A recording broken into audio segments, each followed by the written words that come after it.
사도행전 2장 37절로 42절까지 교독합니다. 사도행전 2장 37절로 42절까지 교독합니다. 저희가 이 말을 듣고 마음에 찔려 베드로와 다른 사도들에게 물어 가로되 형제들아 우리가 어찌할꼬 하거늘 베드로가 이르되 너희가 회개하여 각각 예수 그리스도의 이름으로 침례받고 죄사함으로다 그리 같은 성령을 선물로 받으리니 이 약속은 너희와 너희 자녀와 모든 먼데 사람 곧 주 우리 하나님이 얼마든지 부르시는 자들에게 하신 것이라 하고 또 여러 말로 확증하여 권하여 가되 너희가 이 pe락한 세대에서 구원을 받으라. 그 말을 받는 사람들은 침례를 받음에 이날의 제자의 수가 3,000이나 더하더라. 저희가 사도의 말씀을 받아 서로 회개하며 떨을 때며 기도하는 일을 전혀 힘쓰니라. 아멘. 자, 우리 오른손 주먹 주시고 나 영혼아 성령 충만하자. 우리 세 번 시작. 나 영혼아 성령 충만하자. 나 영혼아 성령 충만하자. 나 영혼아 성령 충만하자. 하나님은 영이십니다. 영이라고 하는 것은 바로 두 가지 특성이 있는데 바로 무형성입니다. 즉 우리 육안으로 육체의 눈으로는 바로 볼 수가 없다라고 하는 의미인 것입니다. 그리고 또 하나 특징은 바로 비물질이라고 하는 특징이 있는데 바로 비물질이라고 하는 것은 우리 육체의 오감을 통해서 느끼거나 체험할 수 없는 바로 그러한 특징이 있습니다. 그래서 요한복음 4장 24절에 하나님은 영이시니라고 말씀하고 계신데 그는 영이시기 때문에 우리 눈으로 볼 수 없고 또 우리가 육체의 그 오감으로 그를 느끼거나 체험할 수 없는 바로 그러한 분입니다. 그럼에도 불구하고 하나님께서는 보이지 아니하시는 하나님의 형상이신 예수 그리스도를 바로 이 땅에 사람의 형체를 입고 보내주셨습니다. 그래서 요한복음 1장 18절에 보면 아무도 하나님을 본 자가 없으되 바로 아버지 품에서 독생하신 하나님께서 나타나셨다라고 이렇게 말씀하고 있습니다. 그래서 우리는 그 예수를 봄으로 그를 보내신 하나님 아버지의 실존을 알고 또 믿고 체험할 수 있게 된 것입니다. 그리고 예수께서는 2000년 전에 유대 땅 베들레헴에 오셔서 그가 33년간을 이 땅에 계시다가 죽으시고 부활 승천하셨습니다. 그리고 또 우리에게 성령을 보내주셔서 우리는 비로소 성령을 통해서 하나님의 살아계심과 또 예수 그리스도께서 우리의 주님이시고 그리스도이심을 바로 분명히 체험하고 깨닫는 자가 된 것입니다. 이와 같이 하나님은 영이시기 때문에 볼 수 없고 우리가 만질 수 없는 분이시지만 하나님의 형상이신 예수가 이 땅에 오셔서 우리에게 하나님을 보여주셨고 또 저가 죽으시고 부활 승천하신 후에 성령을 우리에게 부어주심으로 말미암아 우리는 성령을 통해서 하나님의 실존을 체험하게 되었고 또 바로 예수가 우리를 위하여 죽으신 또 부활하신 분이심을 우리가 체험할 수 있게 된 것입니다. 그래서 요한일서 1장 1절에 보면 태초에 있는 생명의 말씀에 관하여는 우리가 본 바요 또 손으로 만진 바 되었다라고 이렇게 성경은 말씀하고 있습니다. 그래서 우리가 하나님이 보이지 않는 분이시기 때문에 우리의 믿음이 관념적이고 또는 철학적이다라고 생각한다면 우리는 망할 수밖에 없는 것입니다. 반드시 하나님께서 우리에게 부어주신 성령을 통해서 하나님의 살아계심을 체험하여야 하고 또 성령으로 말미암아 예수가 나의 주 그리스도이심을 바로 고백하는 자가 되어야 하는 것입니다. 오순절에 사도들이 체험한 놀라운 성령의 역사는 구약의 예언의 바로 성취였습니다. 오늘 누가는 요엘 선지자의 그 예언을 인용하여서 교회 공동체에 성령이 오셨음을 바로 증거하고 있습니다. 자, 우리 사도행전 2장 17절을 다 같이 한번 읽어보시겠습니다. 자, 사도행전 2장 17절. 자, 시작. 하나님이 가라사대 만세에 일어나 내 영으로 모든 인체에게 퍼주니 너희의 자녀들은 예언할 것이요 너희의 젊은이들은 환상을 보고 너희의 늙은이들은 꿈을 꾸리라. 예, 이것이 바로 구약 선지자인 요엘이라고 하는 선지자가 바로 예언했던 그 내용인데, 그것이 바로 교회에게 그대로 성령이 임함으로 말미암아 이루어진 것을 말씀하고 있습니다. 자, 우리 또 구약의 요엘서 2장을 다 같이 한번 보시겠습니다. 호세아서 뒤에 있는 요엘서 2장. 자, 28절부터 32절까지 요엘서 2장 28절로 32절까지 다 같이 읽습니다. 시작. 너희의 부모들이니 너희 자녀들이 장세를 말할 것이며 너희는 꿈꾸며 너희 자녀들은 살을 볼 것이며 그때 내가 네 내신으로 하나님과 여종에게 보여줄 것이며 내가 이적을 하나님과 하나님의 흐르니 곧 비와 그와 이니이라. 여호와의 크고 두려운 날이 이르기 전에 해가 어두워지고 달이 빛같이 감당되고 누구든지 여호와의 이름을 부르는 자는 구원되었으니 이는 나 여호와의 날에도 시온과 그 산에서 피할 자가 있을 것이며 남은 자 중에 나 여호와의 부름을 받은 자가 있을 것이니라. 예, 바로 사도행전을 기록한 이 누가는 이 요엘의 그 예언을 인용함으로써 바로 성령, 오순절날 성령이 강림한 것이 어느 날 우연히 일어난 그러한 사건이 아니라 구약의 예언자의 그 선지자의 입을 통해서 예언한 대로 그대로 이루어진 바로 예언의 성취인 것을 우리에게 보여주고 있습니다. 따라서 바로 오순절날에 성령이 임한 것은 마침내 율법 시대가 종결이 되고 새로운 바로 교회 시대, 그리고 은혜 시대, 그리고 이방인의 시대가 활짝 열렸음을 바로 입증하고 있는 중요한 바로 역사적인 사건인 것입니다.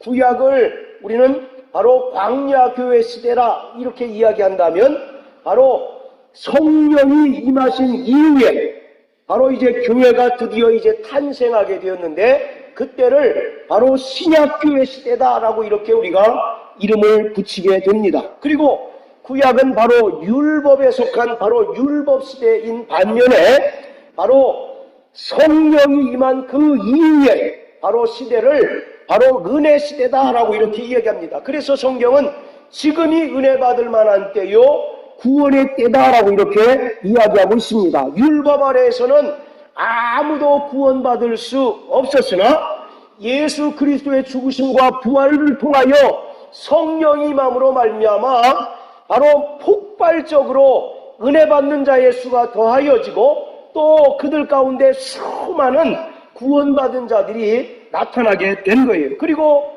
바로 구약 시대에는 하나님께서 이스라엘을 통해서 역사하시는 바로 이스라엘의 시대인 것입니다. 그러나 바로 이제 오순절날 성령이 임하신 그 이후에 바로 시대는 유대인들 뿐만 아니라 그동안 소외되었던 이방인들을 통해서 하나님께서 일하시고 역사하시고 이방인들의 충만한 수가 구원받는 바로 이방인 시대다라고 이렇게 말씀드릴 수 있는 것입니다. 자, 다시 사도행전 2장으로 돌아가서 오늘 이 바로 본문과 또 사도행전 2장은 바로 주로 사도 베드로의 설교가 기록되어져 있습니다.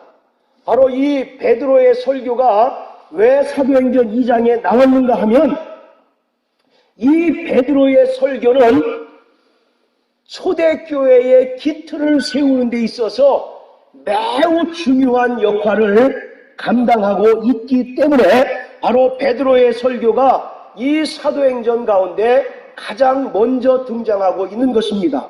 여러분들 마태복음 16장에 보면 예수께서 너희는 나를 누구라 하느냐라고 했을 때 많은 사람들이 이제 그 여러 가지 것들로 이제 대답하죠. 그때 주님께서 베드로에게 물으셨을 때 베드로에게 뭐라고 얘기하십니까? 주는 그리스도시요 살아계신 하나님의 아들이십니다라고 이제 그가 고백하고 또 주님께서 이제 칭찬하십니다. 그때 바로 예수께서 말씀하시기를 내가 너에게 천국 열쇠를 준다라고 이렇게 말씀하고 있어요. 그래서 바로 이 베드로의 초대교회를 이제 정말 시작하는 데 있어서 베드로의 역할이 그만큼 바로 중요하고 또 특히 오늘 이 사도행전 2장의 그 베드로의 설교가 초대교회의 어떤 기틀을 마련하고 또 기틀을 세우는 데 있어서 매우 중요한 역할을 하고 있다라고 하는 사실을 우리가 이제 알 수가 있는 것입니다. 오늘 저와 여러분들의 그 성도들의 믿음은 사도들과 선지자들의 그 교훈 위에 바로 세워진 것입니다. 여러분들 교회의 기초는 뭡니까? 바로 예수 그리스도시죠. 고린도전서 3장 16절에 보면 예수 그리스도가 바로 교회의 터다라고 이렇게 이야기하고 있습니다. 그리고 그 터 위에 이제 건물로 따지면 그 기초 위에 바로 건축물을 세우는데 그것이 바로 영적으로 보면 사도와 선지자들의 가르침인 것이에요. 그래서 오늘 우리 성도들의 믿음은 반드시 사도와 선지자들의 그 교훈 위에 바로 그들이 가르친 진리의 가르침 위에 세워진 것이어야 합니다. 자, 우리 에베소서 2장을 다 같이 한번 보시겠습니다. 자, 신약성경 에베소서 2장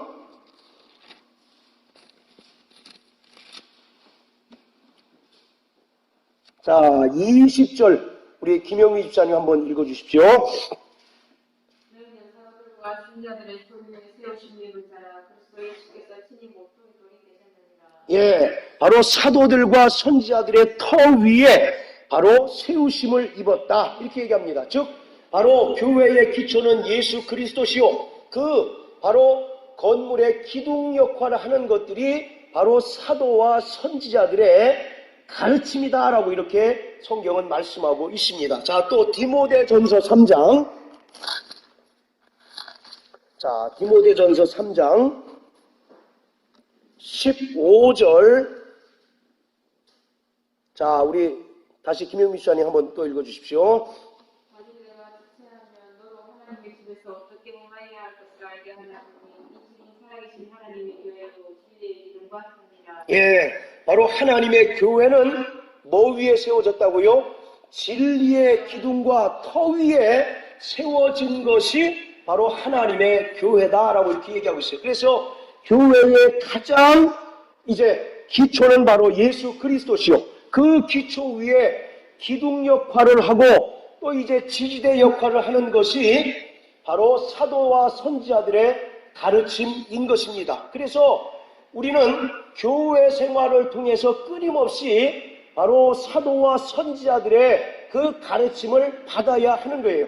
만약에 내가 구원받고 성령 받은 것으로 그치고 더 이상 사도와 선지자들의 가르침을 이제 수용하지 않고 따르지 않는다고 한다면 그 믿음은 어긋난 믿음일 수 있고 그것은 바로 거짓 선지자들에 의하여 얼마든지 바로 변질된 믿음으로 바뀔 가능성이 농후하다라고 하는 것을 우리가 깨달아야 하는 것이에요. 그래서 사도행전 2장에 보면 초대교회 사람들이 바로 정말 날마다 모여서 하나님을 찬양할 뿐만 아니라 사도들의 가르침을 받았다라고 이렇게 성경은 기록하고 있습니다. 자, 다시 사도행전 2장으로 돌아가서요. 오늘 바로 이와 같이 베드로의 이 설교는 마치 초대교회의 그 기초를 세우는데 아주 중요한 바로 그러한 역할을 한 것이 바로 베드로의 설교인 것입니다. 그리고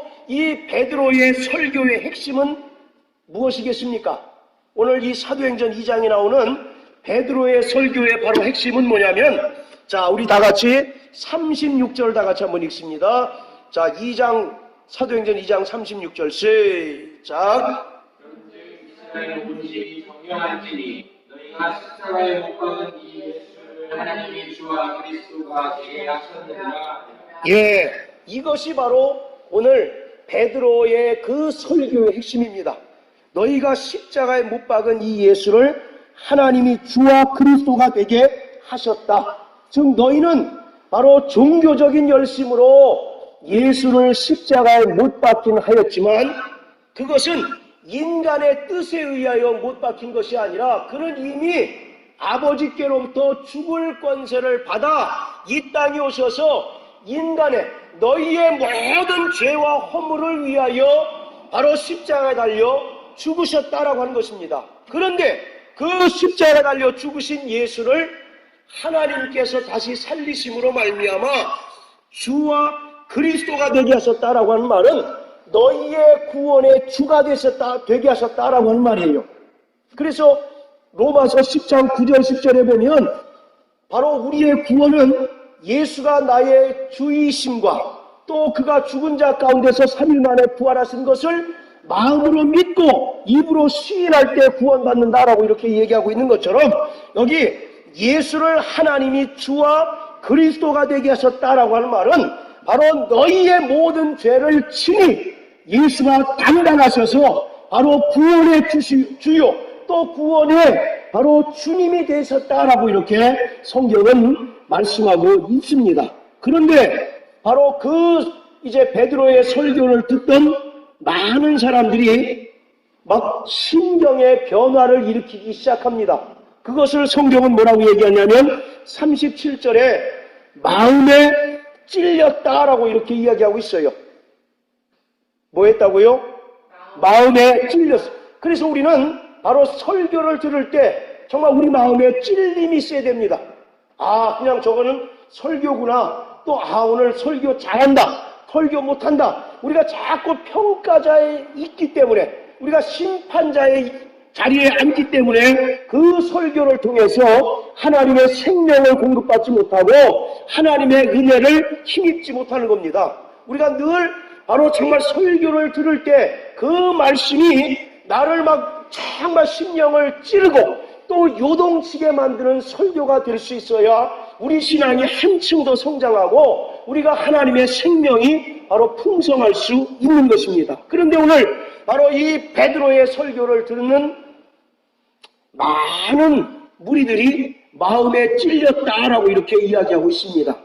바로 이것은 무엇을 얘기하냐면 베드로의 설교를 통해서 그들이 바로 죄에 대하여 책망을 받았다라고 이렇게 말씀드릴 수가 있는 거예요. 여러분들 요한복음 16장에 보면 예수님께서 제자들에게 이제 성령이 오실 것을 이제 말씀하시면서 뭐라고 얘기하냐면 성령이 오시면 너희에게 죄에 대하여 의에 대하여 심판에 대하여 세상을 뭐 하신다고 말씀하고 있습니까? 그렇죠. 세상을 책망하신다라고 이렇게 얘기하고 있어요. 바로 여기서 이 책망이라고 하는 것은 엄히 꾸짖어서 바로 깨닫게 하는 것을 이야기하고 있는 겁니다. 그래서 오늘 이 베드로의 설교를 들었던 많은 무리들이 바로 마음에 찔렸다라고 하는 말은 성령께서 그들의 마음을 감동하셔서 그들이 죄인인 것을 비로소 깨닫게 하셨다라고 하는 바로 그러한 말을 하고 있는 겁니다. 오늘 저와 여러분들의 바로 전도도 동일한 것이에요.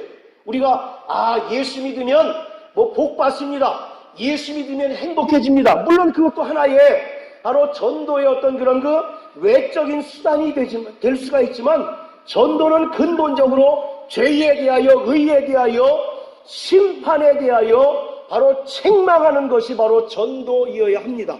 네가 바로 정말 믿지 않는 것이 죄다라고 하는 사실을 우리가 분명하게 가르쳐 줄 수 있어야 하는 것이에요. 그리고 바로 의에 대하여 말씀하고 또 바로 이와 같이 예수 그리스도께서 은혜를 베푸셨지만 여전히 그 은혜를 배척하고 거부하는 자들에게는 하나님께서 마귀를 심판하셨던 것처럼 너희도 엄중하게 심판받게 될 것이다 라고 하는 사실을 우리가 반드시 전파하는 것이 바로 전도인 것이에요. 그래서 우리는 정말 전도가 대단히 어렵습니다. 여러분들 성경은 말하기를 전도에 미련한 것이다 라고 이렇게 얘기하지 않습니까? 왜 전도가 미련한 것이겠습니까? 왜 전도가 미련한 것이겠어요? 기본적으로 세상 사람들이 좋아합니까? 싫어합니까? 싫어하죠. 얼마나 배척합니까? 아니 자기가 죄인이라고 하는데 기분 좋을 사람이 어디 있겠어요? 그래요 안 그래요? 그러니까 바로 정말 당신은 죄인입니다. 그 죄로 인하여 영원한 심판을 받습니다 라고 한다면 아 그렇습니까? 라고 이렇게 정말 기분 좋아할 만한 사람이 아무도 없다고요. 그래서 모든 사람들이 우리의 전도를 기뻐하지 않고 우리의 전도를 반기지 않는 이유는 바로 이것이 세상과 적대적인 바로 그러한 요소가 있기 때문에 바로 성경은 전도에 미련한 것이다 라고 이렇게 성경은 분명히 말씀합니다. 그럼에도 불구하고 오늘 우리의 전도는요 또 우리가 예수를 증거할 때 반드시 이 세 가지가 들어있어야 돼요. 첫째는 뭐였습니까? 죄에 대하여, 그리고 두 번째 의가 무엇이라는 것을 분명히 깨닫게 해주는 것이 바로 전도고, 세 번째로는 심판이 있음을 깨닫게 해주는 것이 바로 우리의 전도이어야 하는 겁니다. 그래서 전도는요 결코 쉽지 않습니다. 아무나 데려오는 것은 쉽죠. 그러나 우리가 여러분들 정말 전도할 때 당신은 정말 죄인인 것을 믿습니까? 라고 정말 분명히 그에게 정말 인지시키고 나서 그가 바로 그 죄로 인하여 영원히 죽은 자요 또 심판받을 자인 것을 깨닫게 하고 그를 돌이키고 바로 그를 데리고 와서 정말 그로 말미암아 예수를 믿고 영생을 얻게 하는 것이 바로 전도인 것이에요. 그만큼 오늘 우리가 이 전도라고 하는 것이 쉽게 생각하지만 바로 오늘 이 주님께서 말씀하신 것처럼 죄에 대하여, 의에 대하여, 심판에 대하여 바로 세상을 강력하게 책망하는 것이 바로 전도인 것입니다. 근데 오늘 저와 여러분들은 다행히도 정말 그와 같이 죄에 대하여, 의에 대하여, 심판에 대하여 우리에게 바로 전해주는 자의 그 전도를 받고 마음에 찔려 주 앞에 돌아온 자들인 것입니다. 할렐루야. 네, 오늘 이와 같이 정말로 베드로의 설교는 다른 어떤 미사 요구를 동원하지 않고 너는 바로 죄인이고 또 그 죄로 말미암아 영원히 죽을 수밖에 없는 자였으나 하나님께서 너를 바로 살리시고 또 영원한 지옥 심판을 면케하셨다라고 하는 사실을 분명히 전하는 것이, 그럴 때 바로 정말로 그들의 마음이 이와 같이 큰 찔림이 있었다라고 하는 것입니다. 오늘 우리가 정말 한번 곰곰이 한번 생각해 보십시오. 교회가 힘이 없고 또 정말 기독교회가 정말 이제 점점 세상 가운데서 정말 이제 힘을 잃어가는 근본적인 까닭은 바로 복음의 빛을 잃어가고 복음의 색깔을 바로 잃어가기 때문에 그렇습니다. 오늘 우리 한국의 기독교회가 왕성하게 일어날 때는 죄인임을 선포하고 또 심판에 대하여 강력하게 전파하는 가운데 정말 마음에 찔린 자들이 수없이 돌아오고 또 그런 자들로 말미암아 회개의 장을 이루는 것이 바로 교회였어요. 그럴 때 한국교회가 또 정말 각 개교회가 놀랍게 폭발적인 성장을 이루게 된 것입니다. 그러므로 사랑하는 성도 여러분, 성령으로 말미암아 죄에 대하여, 의에 대하여, 심판에 대하여 세상을 책망하는 자 되시기를 주의 이름으로 축원합니다. 네, 바로 그것이 주님께서 원하시는 전도요 또 초대교회의 바로 전도의 방법이었던 것입니다. 자, 우리 한번 8절 한번 다 같이 보세요. 8절, 2장 8절. 자, 사도행전 2장 8절. 자, 시작.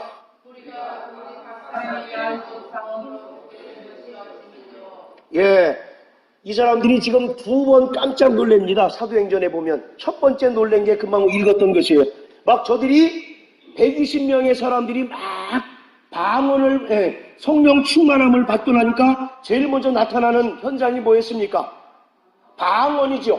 그러니까 이 사람들은 생전 듣도 보도 못한 막 이상한 말을 저들이 막 하니까 8절에 뭐라고 얘기하냐면 우리가 듣게 되는 것이 어찌미뇨? 라고 이와 같이 깜짝 놀랍니다.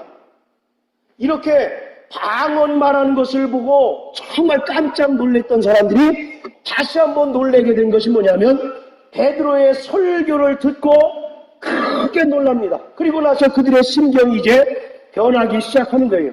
그래서 바로 37절에 그들의 마음이 찔렸다라고 이렇게 얘기합니다. 바로 마음이 찔렸다는 얘기는 무슨 말이겠습니까? 그들의 양심에 가책을 느끼고 그들이 바로 정말 죄인임을 비로소 깨닫게 됐다라고 하는 얘기입니다. 그들이 바로 예수를 십자가에 매다는 것은 그들의 종교적인 열심, 또 바로 하나님을 섬기는 열심으로서 당연히 해야 될 일이라고 생각했는데 바로 베드로의 설교를 듣고 나니까 그것이 바로 죄인 줄 그들은 깨달았던 겁니다. 그래서 바로 양심의 가책을 느끼게 되었고 바로 저 베드로의 설교를 듣고 그들이 죄책감을 느끼기 시작했던 거예요. 그래서 그들이 뭐라고 고백합니까? 형제요, 그러면 우리가 어찌할꼬? 자, 그 몇 절에 있습니까? 자, 37절 다시 한번 읽으세요. 자, 37절, 38절. 자, 시작.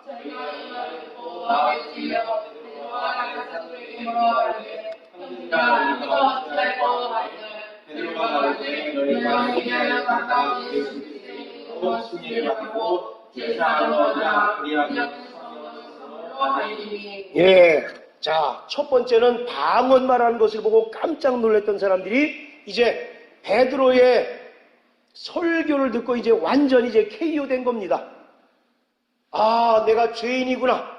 그래서 비로소 그들의 마음에 찔리기 시작해서 그들이 고백하는 것은 형제요, 우리가 어찌할꼬? 이미 이때는 바로 정말 자신이 죄인임을 깨닫고 애통해하면서 바로 사도들에게 그 도움을 요청하고 있는 겁니다. 여러분들 한번 예수를 처음 구주로 영접할 때 한번 생각해 보세요. 여러분들은 어떤 것으로 인해서 정말 그 결정적으로 예수를 믿게 됐습니까? 우리 김용미 씨님, 무엇을 통해서 결정적으로 예수를 딱 믿게 됐습니까? 뭐 각양 다 틀리겠죠, 그 내용들이. 축사. 예, 역시 그 성락교인들인 것 같아요. 예, 저도 이제 막 축사하는 걸 보고 깜짝 놀랐습니다. 지금은 뭐 저기 청년회관이라고 하는 곳에 이제 금요일마다 이제 그 철야가 있었는데 친구가 이제 그곳에 딱 데려갔어요. 그래서 이제 밖에 유리창에서 이제 멀끔히 쳐다보고 있는데 모든 사람들이 다 일어나더니 그 이제 지금 이제 부목사님들이 막 그 이 장의자를 넘어다니면서 머리에 막 손을 대니까 마치 그 파도가 막 이제 그 넘어가는 것처럼 두루룩 막 도미노 현상처럼 막 이제 막 넘어지더라고요. 그거 보고 깜짝 놀랐습니다. 그리고 내심 한편으로 생각해, 아, 내가 여기서 넘어가면 안 돼. 에? 넘어가면 안 돼. 저들이 나를 꿰려고, 나를 이제 유혹하려고 저런 그 액션을 이제 그 꾸민 것이다. 이렇게 생각했던 거예요. 하나는 막 깜짝 놀란 마음이 있었고, 또 하나는, 야, 여기서 내가 넘어가면 큰일 나. 이런 그 두 가지 마음이 있었어요. 그 다음에 이제 친구가 또 저 밑에 이제 새벽 기도실로 데려가더니, 또 이제, 너 저거 보고 놀랬지 않느냐? 그랬더니, 아, 놀랬다고 그랬더니, 너도 이런 일이 동일하게 이루어질 것이다. 이렇게 얘기합니다. 그래서, 그럼 해보라고 그랬더니, 뭐라고 그러더니, 탁, 머리에 손을 딱 얹으니까, 제가 탁 넘어졌습니다. 그리고 나서 이제 내 입에서 알지 못하는 언어가 막 이제 나오는 거예요. 그게 이제, 나중에 알고 보니까 이제 방언이라는 것이에요. 아니, 다른 사람에게 나타나는 것을 보고는 아, 저게 긴가민가 했지만 아니, 자기에게 일어난 걸 보고 믿지 않을 수 없지 않습니까? 결정적으로 그때부터 정말 이제 열심히 신앙생활 이제 하게 됐는데 오늘 이 바로 오순절에 모인 그 사람들의 모습이 바로 그와 같다는 겁니다. 처음에는 뭘 보고 놀랐습니까? 방언하는 것을 보고 그냥 깜짝 놀랐고, 두 번째는 이제 베드로의 설교를 통해서 성령께서 그들의 마음을 이제 책망하시는 것을 통해서 그들이 마음에 찔려서 비로소 죄인임을 고백하고, 또 정말 이제 사도들에게 이제 도움을 요청해요. 그때 바로 38절에 베드로가 뭐라고 그러냐면, 베드로가 가로되 너희가 회개하여 각각 예수 그리스도의 이름으로 침례를 받고 죄사함을 받으라. 그리하면 성령을 선물로 받는다라고 이렇게 얘기합니다. 바로 이 38절에서 두 가지 이제 그 명령이 나옵니다. 첫째는 뭡니까? 회개하라. 그리고 두 번째는 침례를 받으라라고 하는 것입니다. 여러분, 우리가 회개에 대해서 너무나 잘 알지 않습니까? 그러나 회개에 대한 오해도 너무나 이제 많은 것 같아요. 여러분들, 회개는요, 내가 이제 그 지나온 일들 또 행한 죄에 대해서 낱낱이 뉘우치는 것이 회개가 아닙니다. 그러나 사람들은 뉘우치는 것으로 내가 회개를 했다라고 이렇게 이야기하는데 그건 대단한 착각이에요. 성경에서 회개라고 하는 것은 먼저 마음의 변화가 있어야 됩니다. 오늘 마음에 찔려 형제여 그러면 우리가 어찌할 거라고 이와 같이 고백했던 것처럼 먼저 우리 마음이 변화가 있어야 된다. 찔려야 돼요. 그래서 하나님을 떠났던 우리의 마음이 다시 하나님께로 돌아오는 것이 바로 회개의 시작인 것입니다. 할렐루야. 그래서 말라기서 4장 6절에 보면 바로 말라기 선지자가 말하기를 나중에 엘리야와 같은 자가 와서 아비의 마음을 자식에게, 자녀의 마음을 아비에게 돌이키게 하겠다라고 하는데 그것이 바로 회개예요. 그래서 여러분들, 침례 요한이 무슨 침례를 행했습니까? 회개의 침례를 선포했죠. 마찬가지로 첫 번째 회개라고 하는 것은 단순히 아이고 내가 잘못했다 라고 하는 뉘우침 정도가 아니라 하나님을 떠났던 우리의 마음이 다시 하나님께로 돌아오는 것, 그것이 바로 회개의 바로 출발이라고 하는 것입니다. 하나님보다 세상을, 또 하나님보다 물질에 빼앗겼던 내 마음을 돌아오는 것, 바로 그것이 회개인 것이에요. 그래서 여러분들, 말라기서 3장에 보면 11조가 하나님께 돌아온 표라고 말씀하고 있죠. 여기서 이 돌아오다라고 하는 말은 회개의 증거란 뜻입니다. 그동안 이 사람들이 전혀 외식적으로 11조를 했을지언정 진정으로 하나님께 드리진 않았다고요. 그래서 말라기 선지자가 그들에게 담대히 말하기를 온전한 11조와 헌물이 하나님께 돌아온 표다라고 말씀한 것처럼 첫째, 우리 마음이 하나님께로 돌아와야 합니다. 할렐루야. 세상에 빼앗기고 또 세상에 탐닉하고 세상을 동경하는 우리의 마음이 하나님께로 돌아오는 것이 먼저 회개의 출발이라고 하는 것을 성경은 우리에게 말씀하고 있어요. 그리고 두 번째는 뭐냐?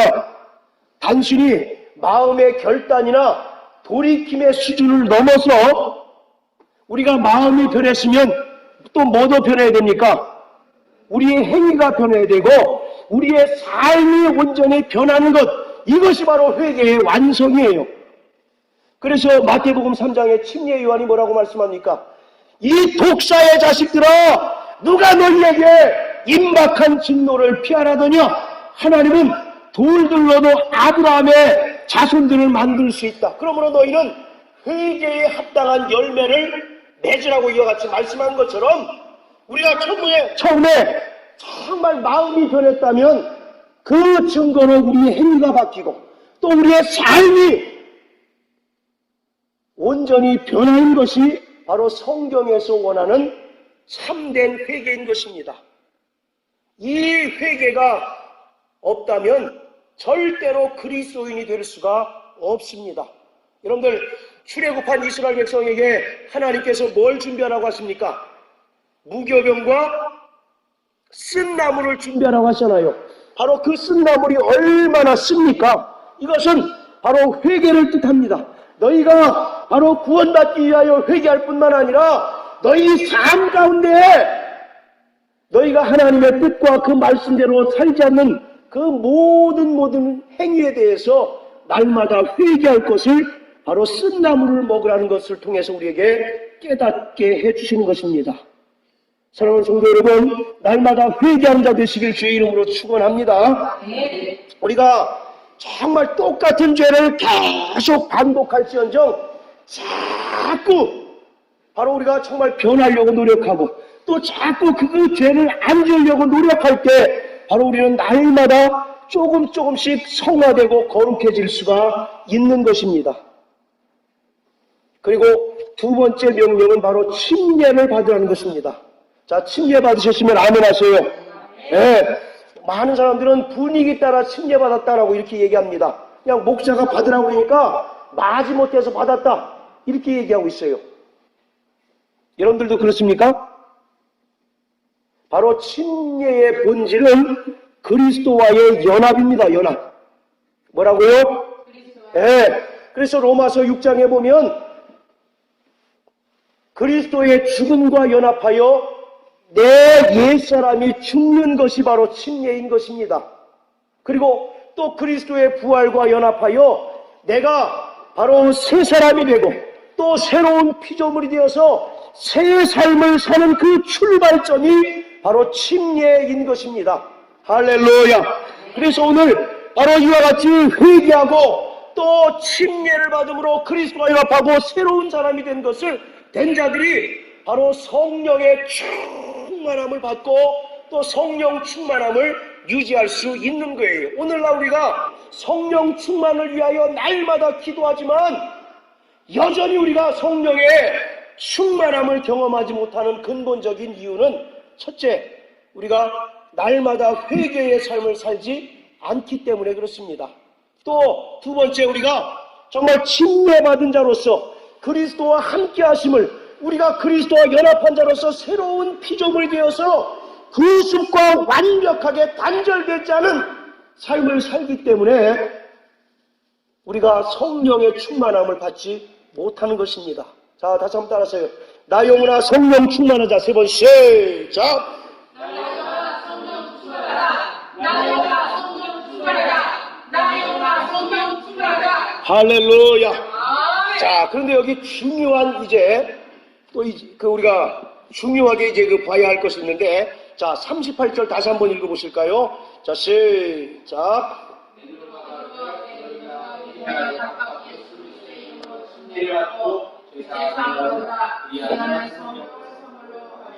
자, 바로 회개하라라고 하는 말은 너희가라고 하는 너희들이라고 하는 복수의 명령형으로 쓰였습니다. 자, 그런데 침례는 뭐라고 얘기합니까? 각각 예수 그리스도의 이름으로 침례를 받으라. 그래서 바로 이 두 가지 명령이 있는데 회개하라고 하는 것은 복수 명령형으로 이제 쓰였어요. 그 반면에 침례를 받으라라고 하는 것은 단수 명령형으로 쓰였습니다. 이것을 다시 우리가 이해하기 쉽게 해석하자면 너희 모두는 회개하고 너희 각각은 자신으로 하여금 침례를 받으라. 이렇게 이제 번역할 수 있습니다. 이게 무슨 말일까요? 그 말이 그 말 같고 하지만 여기에는 분명한 이제 차이가 있는데 여러분들이 신앙생활 할 때 같이 신앙생활 했던 사람들이 굉장히 많지요. 예. 그런데 나중 보다 보면 나와 같이 신앙생활 했던 사람들 중에 지금도 신앙생활 하는 사람들이 상당히 적은 경우들이 굉장히 많지요. 왜 그럴까요? 그들이 회개를 안 해서 그럴까요? 예. 바로 이 회개하라고 하는 말은 복수의 명령형, 너희들이라고 하는 복수의 의미로 쓰인 반면에 침례라고 하는 말은, 침례를 받으라고 하는 말은 각각이라고 하는 단수의 의미로 쓰인 것은 바로 우리가 신앙생활은 집단적으로 얼마든지 시작할 수 있다는 겁니다. 그러나 그 믿음을 끝까지 유지하고 자신의 그 영혼을 끝까지 보존할 수 있는 것은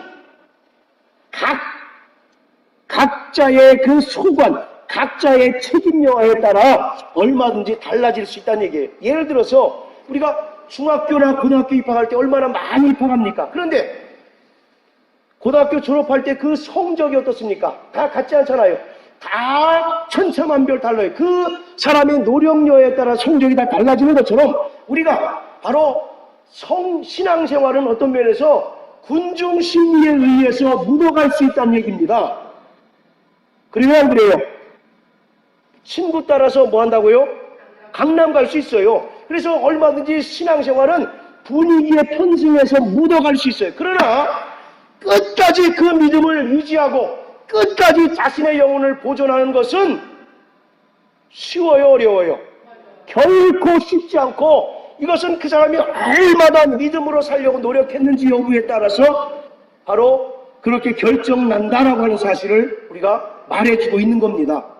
나중에 그 이유를 또 설명을 드릴게요. 자, 여러분들 성령 침례와 성령 충만은 같을까요? 틀릴까요?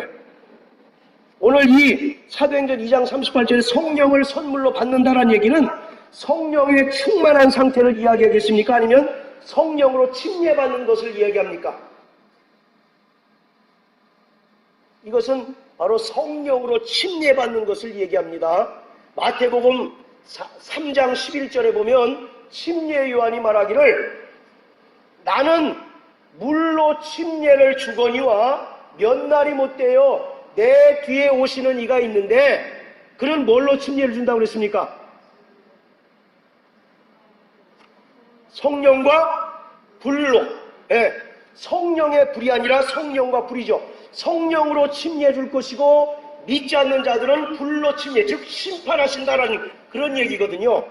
그러니까 오늘 바로 이 성령을 선물로 받는다라는 얘기는 예수님께서 말씀하셨던 것처럼 믿는 자에게 바로 성령으로 침례해 주는 것을 이야기하고 있는 겁니다. 자, 우리 물로 다 침례를 받으셨죠? 우리 성희도 받았고 우리 순정이도 받았죠? 자, 이와 같이 물로 침례받는다는 것은 우리가 죄사함을 받았고 또 그리스도와 연합한 자라고 하는 신앙 고백적인 차원에서 우리가 침례를 받았습니다. 그렇다면 이 성령 침례는 무엇이냐면 내가 성령으로 거듭나 하나님의 자녀가 되었습니다라고 하는 바로 그러한 증거로서 우리에게 성령이 임하는 것을 이야기하고 있는 거예요. 그래서 바로 이 성령 침례라고 하는 것은 주님의 은혜로 이루어지는 단회적인 사건으로서 바로 우리가 거듭나는 것을 체험하고 있는 것입니다. 반면에 성령 충만은 여러분들 거저 성령이 충만해질 수 있습니까? 그냥 우리가 가만히 넋놓고 있는데 성령이 그냥 갑자기 막 내 안에 채워질 수 있어요, 없어요? 예, 바로 이 성령 충만은 우리 성도들의 몫이고 성도들의 의무예요. 이루어야 할 의무라고요. 그래서 에베소서 5장 18절에 보면 너희는 술 취하지 말라. 이는 방탕한 것이니 오직 성령의 충만함을 받으라 말씀하고 있습니다. 그래서 우리가 성령 침례를 통해서 바로 거듭난 하나님의 자녀가 되었다면 이제 그 이후의 삶은 성령으로 충만해서 성령께서 나를 주장하시고 성령께서 나를 간섭하시고 성령께서 나를 진리 가운데로 인도하도록 바로 내 자신을 온전히 내어드리는 것, 그것이 바로 성령의 충만함입니다. 그래서 다른 말로 하면 성령은 지정의, 즉 내 인격이 완전히 성령에 의하여 지배 당하는 것이 바로 성령의 충만함인 것입니다. 바로 이 성령을 우리가 성령으로 충만하게 성령의 충만함을 유지할 수 있는 것은 아까도 말씀드린 것처럼 매일 회개해야 됩니다. 또 날마다 우리가 신례를 통해서 그리스도와 연합한 새 사람임을 깨닫고 하나님께서 함께 하심을 체험할 때 우리가 성령으로 충만해질 수가 있습니다. 할렐루야. 성령 충만하시게 되길 주의 이름으로 축원합니다. 자, 그런데 자, 41절 한번 보십시오. 41절에 베드로의 설교를 듣고 몇 명이 이제 그 변화받았습니까? 3천이 변화받았어요. 자, 그리고 4장 한번 보세요. 4장 4절.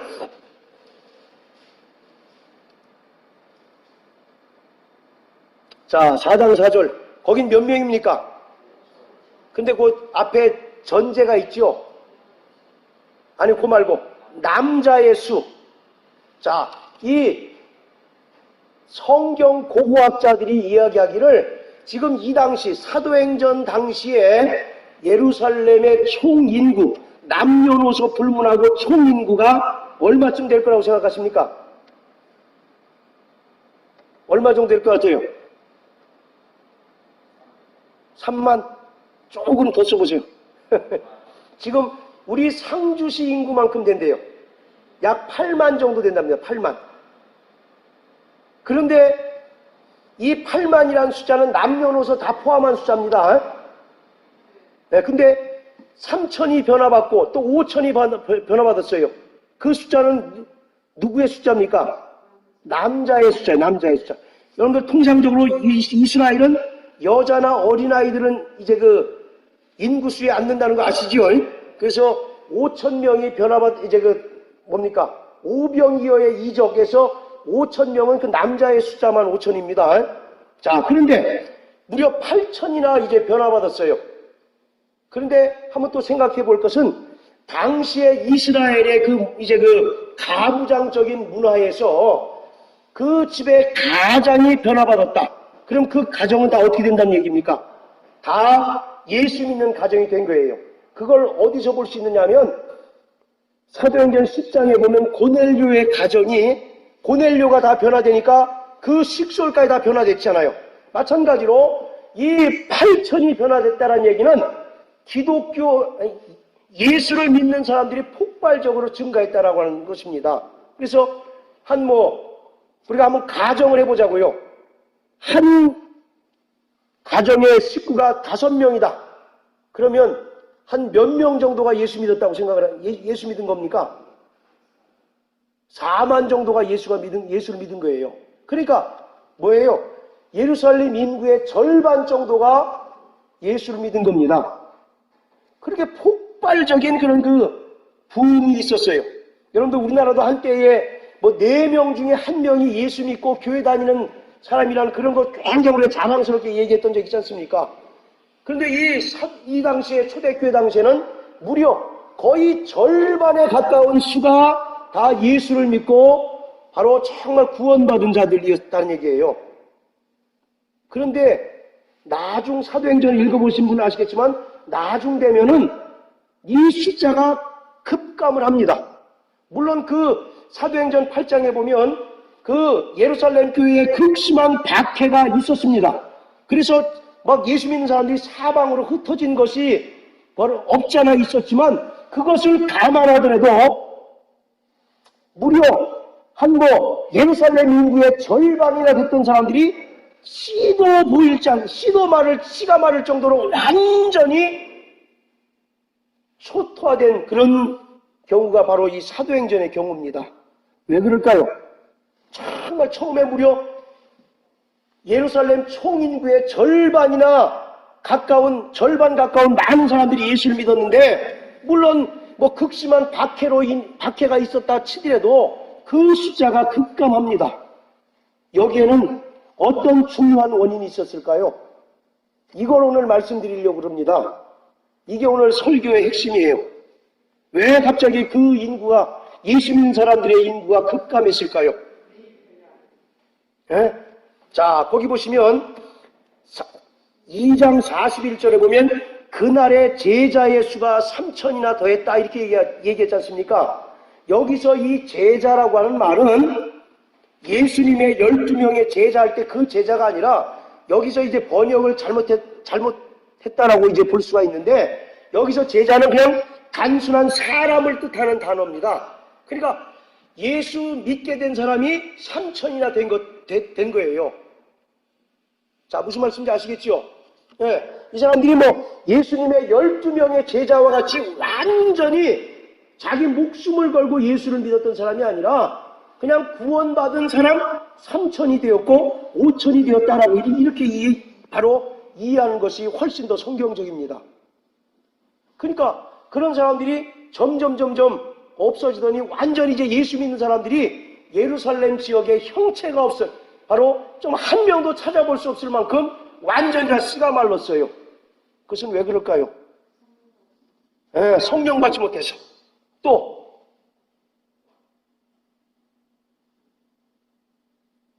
아까도 말씀드렸죠. 군중 심리에 이끌린 측면이 다분히 있다는 겁니다. 그런데 그 사람들에게 막 극심한 박해가 오니까 내가 공연히 예수 믿어가지고 이런 어려움이 당한다. 그래서 다시 유대교로 개종한 사람들이 거의 바로 대부분이랍니다. 그래서 우리 신앙생활은요, 절대로 군중 심리에 편승해 사는 것이 신앙생활이 아닙니다. 여러분들 한번 제가 여러분들에게 묻습니다.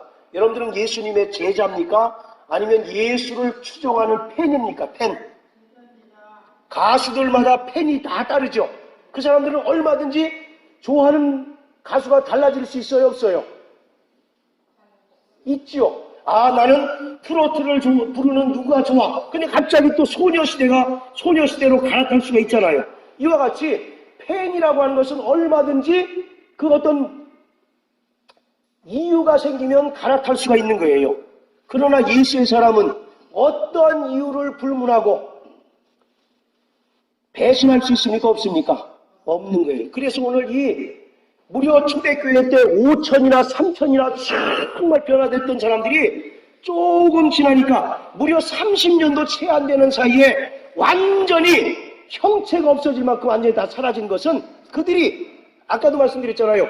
바로 군중 심리에 의해서 우하게 와서 회개하고 침례를 받았다가 어떤 어려움이 생기니까 그들이 믿음을 저버리고 다시 유대교로 개종한 사람들이 거의 태반이라는 얘기입니다. 여러분들 요한복음 1장에 예수님께서 나다나엘에게 뭐라고 말씀하십니까? 저는 참 이스라엘 사람이라 저 안에 간사함이 없다라고 말씀한 것처럼 간사함이 없다라는 얘기는 군중 심리를 따르지 않는 자라는 그런 뜻입니다. 우리 얼마든지 이 교회 말씀이 좋다 그러면 또 우르르 쫓아가고 이 교회 찬양이 좋다 또 우르르 쫓아가는 경우가 많잖아요. 그러나 오늘 우리는 정말 말씀의 바로 선자가 되어야 하고 또 우리 정말 믿음의 중심에 예수 그리스도가 온전히 바로 정말 자리 잡고 있어야 하는 것입니다. 예수가 우리 안에 자리 잡고 있지 않으니까 자꾸 외부적인 환경에 기웃거리고 또 그것이 어떤 어려움이 생기면 또 얼마든지 우리의 어떤 그 좋아하는 그 기호가 바뀌는 그런 신앙생활은 바로 팬으로서 하는 신앙생활이죠. 그러나 오늘 저와 여러분들은 제자가 되시기를 주의 이름으로 축원합니다. 제자는 인자는 어떤 어려움에도 불구하고 성령으로 말미암아 끝까지 예수를 따르는 자가 바로 제자요. 그리고 결국 그 12명의 제자가 마지막에 전부 다 순교를 당하는 자처럼 오늘 우리는 정말 성령 충만함으로 말미암아 우리 안에 어떤 어려움과 또는 어떤 외부적인 요인이 있다 할지라도 오직 예수가 나의 중심이요 오직 바로 믿음의 주요 예수만을 바라보는 거룩한 성도의 삶을 사시는 저와 여러분들 되시기를 주의 이름으로 축원합니다. 오늘 여러분들에게 스스로 자문자답하십시오. 나는 예수님의 제자인가? 아니면 그냥 예수님이 좋아서 따르는 팬인가? 생각하시고 또 정말 결단을 내리시기를 바랍니다. 이 시간 다 같이 기도하겠습니다.